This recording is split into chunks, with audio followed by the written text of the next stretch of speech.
বাইরের দেশের ছাত্ররা পরীক্ষায় কীভাবে চিটিং করে সেটা কি আপনি জানেন? এমন কিছু খাবার আছে যেগুলো আমরা স্বাস্থ্যকর ভেবে প্রতিদিনই খেয়ে থাকি, কিন্তু বাস্তবে সেগুলো শরীরের জন্য অত্যন্ত ক্ষতিকারক। সেই খাবারগুলো কি জানেন?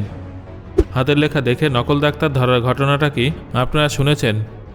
বন্ধুরা, এমনই সব চমকপ্রদ অজানা তথ্য জানার জন্য ভিডিওটা শেষ পর্যন্ত অবশ্যই দেখুন। তাহলে চলুন শুরু করা যাক। নাম্বার 1, বন্ধুরা, দাঁত দিয়ে আংটি বানানোর কথা কখনো শুনেছেন? শুনতে অবাক লাগলেও এটা কোনো সাধারণ দাঁতের আংটি নয়, বরং স্যার আইজ্যাক নিউটনের দাঁত দিয়ে তৈরি একটি আংটি। অনেক বছর আগে স্যার আইজ্যাক নিউটনের একটি দাঁত নিলামে তোলা হয়েছিল। সেই নিলামে এক ব্যক্তি দাঁতটি কিনেছিলেন এবং পরে সেটি দিয়ে একটি আংটি তৈরি করা হয়। ইতিহাস আর বিজ্ঞানের সঙ্গে যোগ থাকার কারণে এই আংটিটি হয়ে ওঠে একটি অনন্য সম্পদ। বর্তমানে আংটিটার মূল্য 60 থেকে 70 লক্ষ টাকার কাছাকাছি।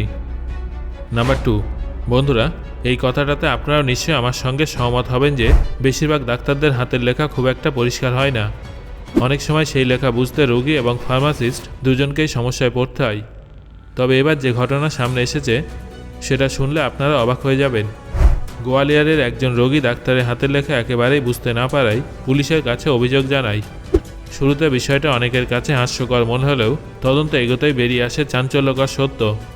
তদন্তে জানা যায় যে ব্যক্তি ওষুধের নাম লিখে দিয়েছিলেন তিনি আদৌ কোনো ডাক্তার ছিলেন না। ভুয়ো ডিগ্রি কিনে তিনি মার্কেটের মধ্যে একটা ক্লিনিক খুলে দীর্ঘদিন ধরে মানুষের চিকিৎসা দিয়ে যাচ্ছিলেন। এই ঘটনা আবারও প্রমাণ করে দেয় যে শুধুমাত্র সাইনবোর্ড বা ডিগ্রির কাগজ দেখেই নয়, চিকিৎসকের সত্যতা যাচাই করা অত্যন্ত গুরুত্বপূর্ণ। নাম্বার 3, প্লেস্টেশন বললে আমাদের মাথায় সবার আগে আসে গেমিং কনসোল আর কন্ট্রোলারের কথা। কিন্তু আপনারা কি জানেন, একসময় প্লেস্টেশন বাজারে ওয়াইনও লঞ্চ করেছিল। 1999 সালে যখন প্লেস্টেশন উত্তর আমেরিকায় প্রায় 2 কোটি ইউনিট বিক্রির মাইলফলক ছুঁয়েছিল, সে ঐতিহাসিক সাফল্য উদযাপন করতেই তারা বাজারে আনে একটা লিমিটেড এডিশন ওয়াইন। এই বিশেষ ওয়াইনের দাম ছিল প্রায় $250, অর্থাৎ ভারতীয় মুদ্রায় প্রায় 22,500 টাকার কাছাকাছি। সবচেয়ে মজার বিষয় হলো এই ওয়াইনটা আজ আর কোথাও পাওয়া যায় না, কারণ লঞ্চ হওয়ার পরপরই এটা সবকটা বোতল বিক্রি হয়ে গিয়েছিল। নাম্বার 4, 1950 সালে এক অদ্ভুত কিন্তু বাস্তব পেশা ছিল লিপস্টিক টেস্টার। তখন লিপস্টিক টেস্টার হিসেবে কাজ করতেন এক ব্যক্তি, যার প্রধান কাজ ছিল শুধুমাত্র এক জায়গায় বসে থাকা। বিভিন্ন মহিলা নতুন নতুন লিপস্টিক লাগিয়ে সেই ব্যক্তিকে চুম্বন করতেন আর লিপস্টিকের কোয়ালিটি যাচাই করতেন। এই পেশাটার কথা আজকের দিনে শুনে অদ্ভুত মনে হলেও সেই সময় কিন্তু এটা একটা সম্মানজনক পেশা ছিল। সবথেকে অবাক করা বিষয় হলো এই কাজের জন্য সেই ব্যক্তি ভালো অঙ্কের মোটা বেতন পেতেন। নাম্বার 5, বর্তমান সময়ে ওয়াশিং মেশিনের ডিজাইন আর আকার কেমন হয় সেটা তো আমরা সবাই জানি, কিন্তু আপনারা কি জানেন 90-এর দশকের ওয়াশিং মেশিন দেখতে ঠিক কেমন ছিল? না দেখলে এখন দেখে নিন। এটা হলো 90-এর দশকের একটা ওয়াশিং মেশিন, যেটা প্রায় 40 থেকে 45 বছর পুরনো হওয়া সত্ত্বেও দারুণভাবে কাজ করছে। অবাক করার মতো বিষয় হলো এর কাজ করার পদ্ধতির সঙ্গে বর্তমান সময়ের মেশিনের অনেকটাই মিল আছে। এই মেশিনে প্রথমে ড্রামের ভিতরে জামাকাপড় দিতে হতো, তারপর জল ও ডিটারজেন্ট যোগ করা হতো, তারপর ড্রামটা নিজে থেকেই ঘুরতে শুরু করত। আর সেই ঘূর্ণনের ফলে তৈরি হওয়া ফ্রিকশনের মাধ্যমেই কাপড়ের ময়লা পরিষ্কার হয়ে যেত। প্রযুক্তি বদলালেও সেই সময়ের ইঞ্জিনিয়ারিং যে কতটা টেকসই ছিল, এই ওয়াশিং মেশিনটাই তার একটা জীবন্ত প্রমাণ। নাম্বার 6, আপনারা এই ভিডিওটা হঠাৎ করে দেখলে আপনাদের হয়তো মনে হবে যে এটা টিস্যু রোল বা টয়লেট পেপার রোল, কিন্তু এটাকে ভুলেও সেটা ভাববেন না। এটা কোনো সাধারণ রোল নয়, বরং এটা হলো স্টিলের রোল। এটা দেখতে আপনাদের খুব সাধারণ বলে মনে হলেও এর মধ্যে মাত্র একটা কয়েলের ওজন 5টা হাতির সমান।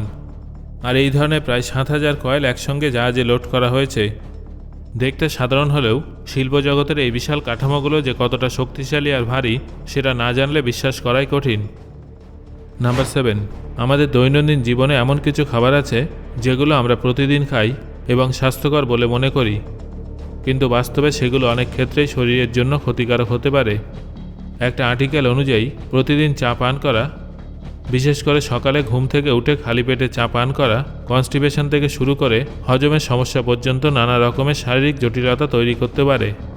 এমনকি দীর্ঘদিন ধরে অভ্যাস চলতে থাকলে শরীরের গুরুত্বপূর্ণ অঙ্গগুলোর উপরেও প্রভাব পড়তে পারে। চায়ের সঙ্গে আমাদের নিত্যদিনের সঙ্গী হলো টোস্ট এবং ব্রেড। এই দুটোই দেখতে খুব স্বাস্থ্যকর মনে হলেও সেগুলো কিন্তু বেশিরভাগ ক্ষেত্রেই ময়দা দিয়ে তৈরি হয়ে থাকে। কখনও যদি ব্রেডের প্যাকেটের পেছনের উপাদানের তালিকা পড়ে দেখেন তাহলে বিষয়টা আরও ক্লিয়ার হয়ে যাবে। এছাড়াও আমরা যে সমস্ত রঙিন পাঁপড় বা স্ন্যাক্স বাটিতে ভরে ভরে খাই সেগুলো বেশিরভাগ ক্ষেত্রেই ময়দা দিয়েই তৈরি হয়ে থাকে। তেলে ভাজার পরে এগুলো প্রচুর পরিমাণে তেল শোষণ করে নেয়, যেটা আমাদের শরীরের জন্য মোটেও ভালো নয়। চায়ের প্রসঙ্গ যখন উঠছেই তখন বিস্কিটের কথা না বললেই নয়। আমরা নর্মালি চকলেটকে ক্ষতিকারক মনে করে বাচ্চাদের থেকে দূরে রাখার চেষ্টা করি, কিন্তু বাস্তবে এক প্যাকেট বিস্কিট অনেক সময় চকলেটের থেকেও ক্ষতিকারক হতে পারে, কারণ এর মধ্যে থাকে ময়দা, পাম অয়েল এবং অতিরিক্ত চিনি। এছাড়াও বাজারে বিভিন্ন ফ্লেভারের ক্যান্ডি পাওয়া যায়, যেগুলো শরীরের জন্য অত্যন্ত বিপজ্জনক হতে পারে। এই সমস্ত ক্যান্ডির মধ্যে থাকা ফ্লেভারড কেমিক্যাল ধীরে ধীরে শরীরের গুরুত্বপূর্ণ অঙ্গগুলোর ক্ষতি করে।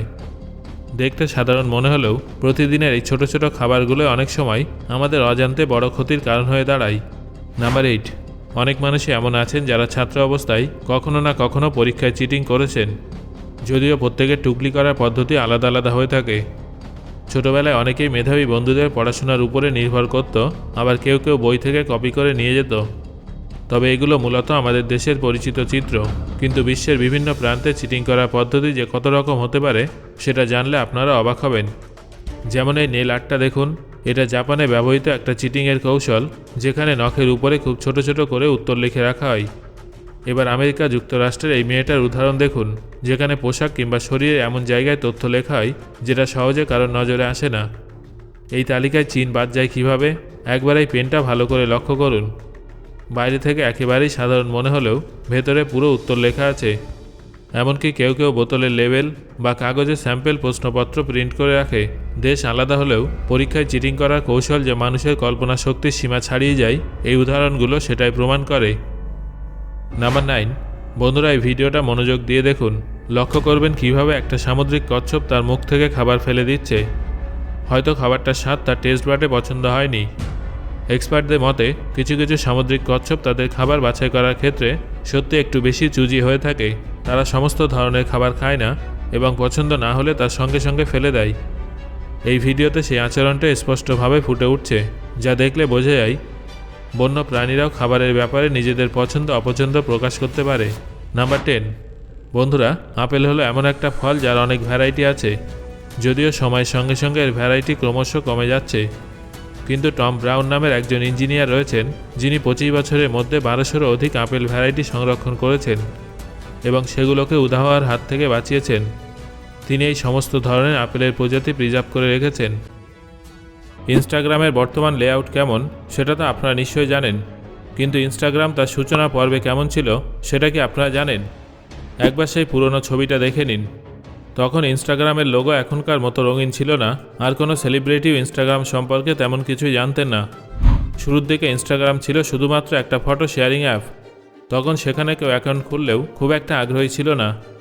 আর আজ দেখুন, ইনস্টাগ্রাম একাই ফেসবুক, হোয়াটসঅ্যাপ এবং ইউটিউবের মতো একাধিক প্ল্যাটফর্মের কাজ করে নিচ্ছে। সো বন্ধুরা, আজকের এই ভিডিওতে আলোচিত ফ্যাক্টগুলোর মধ্যে কোন ফ্যাক্টটা শুনে আপনি সবথেকে বেশি অবাক হয়েছেন সেটা অবশ্যই আমাকে কমেন্ট করে জানান। ধন্যবাদ।